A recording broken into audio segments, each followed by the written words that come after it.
Hey everybody, Sean from Media Assault here, and it's time once again for another entry into my Halloween 2015 movie review series. This is the third installment out of four, and in my last review for Insidious, I said that I wanted to do a classic horror film next, but I wasn't sure what I was going to review, and so what I did was, after I watched Insidious, I went online and I looked up like what are the best classic horror films that you most likely haven't seen, stuff like that, things that were available on Netflix or Amazon Prime, and I kept coming across Black Sunday, and this is a film that for whatever reason I just never got around to watching.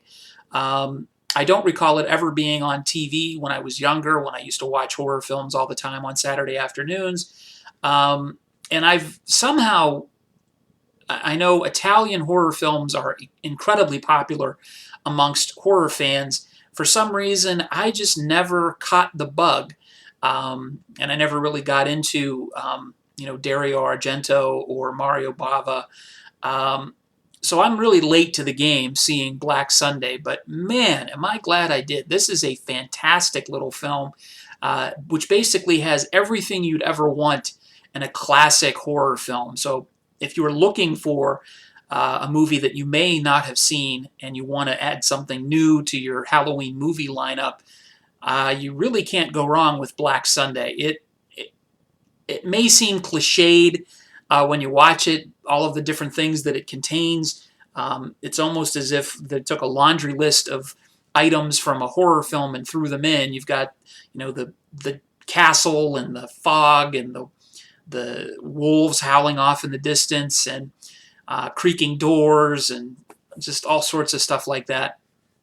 But it's all encapsulated within this really interesting story, which in and of itself isn't exactly original, especially in the horror genre, but it's so damn well made and well executed that you just can't help but like it. The story is pretty simple. The movie begins with the execution of a witch, and she's actually executed by her brother. And the way she's executed is actually kind of brutal for an older film. She actually has what's called the mask of Satan nailed to her face or impaled right into her skull because she's accused of being a witch and a Satanist.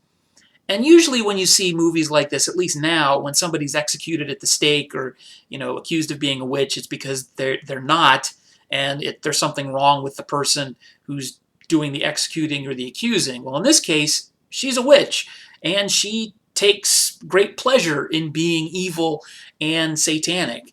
So she's put to death, and she's supposed to be burned at the stake to cleanse her soul. Well, that doesn't happen due to a rainstorm that actually extinguishes the flames. So she's buried, and 200 years later, a series of events reanimates her or begins to reanimate her, and her I don't know if it's her husband or her servant or what the relationship is, but there's a male who is also executed around the same time that she is, and he comes back as well. I believe it's her servant because he ends up doing a lot of things for her when they both come back.